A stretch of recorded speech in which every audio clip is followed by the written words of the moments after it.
ایک اور روایت میں آتا ہے رسول اللہ صلی اللہ علیہ وسلم نے فرمایا جو شخص مجھ پر درود پڑھے تو جب تک وہ مجھ پہ درود پڑھتا ہے فرشتے اس کے لیے دعا کرتے رہتے ہیں. یعنی آپ نبی صلی اللہ علیہ وسلم کے لیے دعا کریں اور فرشتے آپ کے لیے دعا کرتے رہیں گے. ایک شخص نے عرض کیا اللہ کے رسول صلی اللہ علیہ وسلم کیا میں اپنی دعا کا 1/3 حصہ درود نہ کر لوں؟ تو آپ نے فرمایا کہ ہاں اگر تم چاہو تو ایسا کر سکتے ہو. اس نے کہا اگر 2/3؟ آپ نے فرمایا ہاں اگر تم چاہو. اس نے کہا اگر میں ساری دعا درود ہی کو بنا لوں؟ تو آپ نے فرمایا پھر تو یہ تمہارے لیے اللہ تمہارے دنیا اور آخرت کے سب غم ہم کے لیے کافی ہو جائے گا. یعنی اگر آپ کو بعض اوقات انسان کی سچویشن اتنی ٹینس ہوتی ہے کہ اس کو دعا بھی نہیں سمجھ آتی مجھے کیا مانگنا چاہیے اس وقت. یعنی بعض اوقات ہمارے کوئی عزیز پیارے زندگی اور موت کی کشمکش میں ہوتے ہیں, ہمیں سمجھ نہیں آتی ہم ان کے لیے کیا دعا کریں. ہم ان کے لیے زندگی کی دعا کریں, یہ زندگی تو ان کے لیے بہت تکلیف دہ ہے, ہم انہیں اس حال میں زندہ بھی نہیں دیکھنا چاہتے کہ ہم چاہتے ہیں صحت مند ہوں. اور اگر صحت کی دعا کرتے ہیں تو ڈاکٹرز کہتے ہیں کہ یہ ساری زندگی پیرالائزڈ رہیں گے, یہ اپنے منہ سے کھا نہیں سکیں گے, اپنے منہ سے پی نہیں سکیں گے. کچھ سمجھ ہی نہیں آتی کہ پھر کیا مانگے اور کیا نہ مانگے. تو ایسی صورت میں ہم درود شریف پڑھنا شروع کر دیں کہ اللہ کی رحمت آ جائے, اور اگر اللہ کی رحمت آ جائے تو اللہ تعالیٰ اس بندے کو بالکل سیدھا اٹھا کے کھڑا کر سکتا ہے. جو رب مردوں کو اٹھا کے کھڑا کر سکتا ہے, جو مردوں کو زندہ کرے گا, کیا وہ ایک بیمار شخص کو, ایک تکلیف کی حالت میں جو شخص ہے اس کو وہ سیدھا تندرست نہیں کر سکتا؟ بالکل کر سکتا ہے. اللہ تعالیٰ کے لیے تو کچھ بھی مشکل نہیں. تو اس لیے ہمیں اپنی زندگی میں درود کی کثرت کر دینی چاہیے. پھر اسی طرح یہ ہے کہ رسول اللہ صلی اللہ علیہ وسلم نے فرمایا مجھ پر درود بھیجا کرو کیونکہ تمہارا مجھ پر درود بھیجنا تمہارے لیے باعث برکت ہے, اور میرے لیے اللہ سے وسیلہ کا سوال بھی کیا کرو. یعنی درود بھی بھیجو, سلام بھی بھیجو, اور وسیلہ کی دعا بھی کرو. اب یہ وسیلہ کیا چیز ہے؟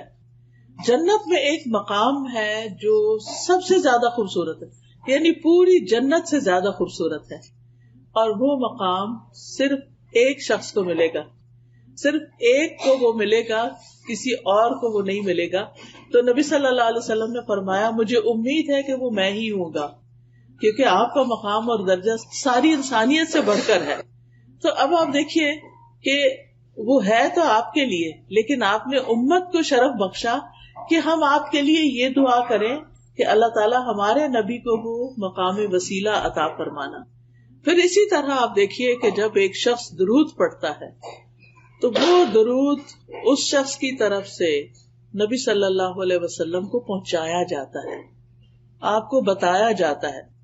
رسول اللہ صلی اللہ علیہ وسلم نے فرمایا جو شخص ایک بار مجھ پر درود بھیجے اللہ اس پر 10 رحمتیں نازل کرے گا. اس پر ایک فرشتہ مقرر ہے جو مجھ تک پہنچاتا رہتا ہے. یعنی ہم اپنے گھر میں بیٹھ کے پڑھیں, بعض اوقات ہم سوچتے ہیں نا کوئی مدینہ جائے, کوئی روزے پہ جائے اور ہمارا سلام لے کر جائے, تو بات یہ ہے کہ وہاں جا کر کوئی پہنچائے یا آپ یہاں اپنے گھر میں بیٹھے ہوئے درود پڑھ رہے ہیں, یہاں پڑھ رہے ہیں, اور اللہ تعالیٰ کی طرف سے فرشتہ مقرر ہے وہ آپ کا درود وہاں تک لے جائے گا, پہنچا دے گا. یعنی بعض اوقات ہم انسانوں کی منت کرتے ہیں, اور انسان کیا وہ وہاں جاتے ہیں وہ بھول ہی جاتے ہیں کہ مجھے کس کس نے کیا کہا تھا, اور ہمیں کوئی ایسا طریقہ بھی نہیں ملتا کہ ہم سے کہا گیا ہو کہ کوئی لے کے جائے اور پہنچائے. آپ جہاں پر بھی ہوں, آپ مسجد نبوی میں ہوں, آپ مدینہ میں ہوں, آپ مکہ میں ہوں, آپ سعودی عرب میں ہوں, آپ پاکستان میں ہوں, آپ کینیڈا میں ہوں, آپ کہیں پر بھی ہوں, آپ کا درود وہاں پہنچ جائے گا, اور یہ آپ کے نامہ اعمال میں بھی جمع ہوتا رہے گا. تو اس سے اچھا کیا تحفہ ہے جو ہم نبی صلی اللہ علیہ وسلم کو بھیج سکتے ہیں. یعنی اگر ہم آپ کے لیے کوئی پیسے بھیجیں یا کوئی گولڈ بھیجیں یا کوئی کھانے کی چیز بھیجیں, وہ تو نہیں آپ کو پہنچ سکتی, لیکن اگر ہم درود بھیجتے ہیں تو وہ آپ کو پہنچتا رہتا ہے, اور ہمیں طریقہ بھی بتا دیا گیا. رسول اللہ صلی اللہ علیہ وسلم نے فرمایا تم کہیں بھی ہو مجھ پر درود بھیجو کیونکہ تمہارا درود مجھ تک پہنچ جاتا ہے, ہر جگہ سے پہنچ جاتا ہے.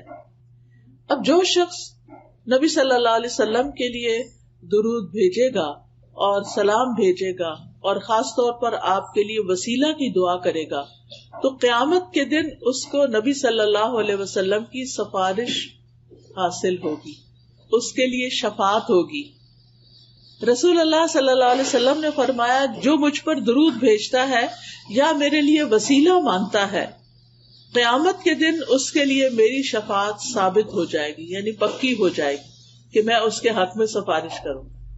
سفارش کس کو ضرورت ہوتی ہے؟ جس کے اپنے پاس پورا نہ ہو کامیابی کے لیے. یعنی اگر کوئی شخص خود لیک کرتا ہے کسی چیز میں تو پھر دوسرا اس کی سفارش کر دیتا ہے، آپ اس کو یہ جاب دے دیں، آپ اس کو یہ جگہ دے دیں، آپ اس کے لیے یہ کر دیں، تو وہ اس کے لیے آسانی ہو جاتی. تو اسی طرح جو شخص جنت میں جانے کے لیے اس کو ایک نیکی کم ہے یا تھوڑی سی ضرورت ہے تو پھر وہ نبی صلی اللہ علیہ وسلم اس کے حق میں سفارش کریں گے کہ اس کو جنت دے دی جائے کیونکہ اس نے مجھ پر درود بھیجا تھا. اسی طرح اگر کوئی شخص اپنے برے اعمال کی وجہ سے توبہ کیے بغیر دنیا سے چلا گیا اور قیامت کے دن اس کی پکڑ ہو گئی اور اس کو جہنم میں پھینک دیا گیا تو نبی صلی اللہ علیہ وسلم کو اللہ تعالیٰ حق دیں گے شفاعت کا، حق کے شفاعت، اور پھر آپ کی سفارش سے اس کو آگ سے بھی نکال لیا جائے گا. تو اس لیے ہمیں اپنی زندگی میں درود کا اہتمام کرتے رہنا چاہیے، کوئی دن ہمارا خالی نہ جائے. ویسے تو الحمدللہ جب ہم اذان سنتے ہیں تو اس کے بعد درود جو ہے وہ پڑھتے ہیں، وہ موقع ہوتا ہے درود پڑھنے کا. پھر اسی طرح نماز ہماری مکمل ہی نہیں ہوتی، نماز پوری ہی نہیں ہوتی، نماز ادا ہی نہیں ہوتی اگر ہم اس میں درود شریف نہ پڑھیں. مثلاً اگر کسی کا اتحیات پڑھتے ہوئے اتحیات پر وضو ٹوٹ گیا اور اس نے درود نہیں پڑھا تو اس کو نماز لوٹانی ہوگی کیونکہ اس کی نماز نہیں ہوئی. تو اس لیے چاہے آپ اس وقت پورا درود نہ بھی پڑھ سکیں، اللہم صلی علی نبینا محمد کہہ دیں، اللہم صلی وسلم وبارک علی نبینا محمد، اللہم صلی علی محمد وعلی آل محمد، یعنی کوئی بھی آپ اس میں سے پڑھ لیتے ہیں اور سلام جلدی سے پھیر دیتے ہیں. کہ اس وقت آپ مزید کنٹینیو نہیں کر سکتے کہ آپ کا وضو ٹوٹ جائے گا، تو آپ کی نماز پوری ہو جائے گی اگر آپ نے درود شریف پر اینڈ کر دیا. تو اس سے بھی آپ اندازہ لگائیں کہ کتنا ضروری ہے.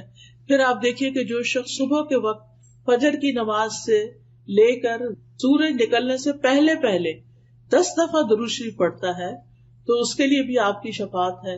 اور کتنی رحمتیں، ایک دفعہ پڑھنے پر 10 رحمتیں، تو 10 دفعہ پڑھنے پر کتنی ہوں گی؟ 100 رحمتیں ہو جائیں گی. یعنی صبح ہی صبح اپنا دن شروع کرنے سے پہلے آپ 100 رحمتیں سمیٹ لیتے ہیں. پھر اسی طرح نبی صلی اللہ علیہ وسلم پر جب تک درود نہ پڑھا جائے دعا روک لی جاتی. یعنی کچھ دعائیں ایسی ہیں کہ جن میں ہمیں پہلے درود شریف پڑھنا ہی ہوتا ہے اور پھر اس کے بعد دعا مانگی جائے تو درود شریف اس دعا کو اوپر لے جانے کا سبب بنتا ہے. پھر اسی طرح آپ صلی اللہ علیہ وسلم نے فرمایا بخیل ہے وہ شخص، سٹنجی ہے وہ شخص کہ جس کے سامنے میرا ذکر کیا جائے اور وہ مجھ پر درود نہ پڑھے.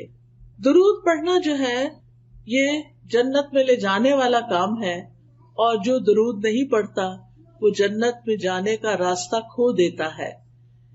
حضرت حسین بن علی رضی اللہ عنہ امام حسین سے مروی ہے کہ رسول اللہ صلی اللہ علیہ وسلم نے فرمایا جس کے پاس میرا ذکر کیا گیا یعنی میرا نام لیا گیا اور وہ مجھ پر درود پڑھنا بھول گیا، اس نے پڑھا ہی نہیں، صلی اللہ علیہ وسلم نہیں کہا. ہونا تو یہ چاہیے نا، جب بھی آپ کا نام لیا جائے تو دل ہی دل میں یا ہلکی سی آواز سے صلی اللہ علیہ وسلم پڑھ لیا جائے. اور جو نہیں پڑھتا، اسے دھیان سے نہ سنا اور نہ پڑھا، وہ جنت کے راستے سے بھٹک گیا. یعنی جو راستہ جنت کی طرف لے جانے والا تھا اس نے وہ چھوڑ دیا، وہ کہیں اور ہی چل پڑا. یعنی اس سے بھی اس کی امپورٹنس کا پتہ چلتا ہے.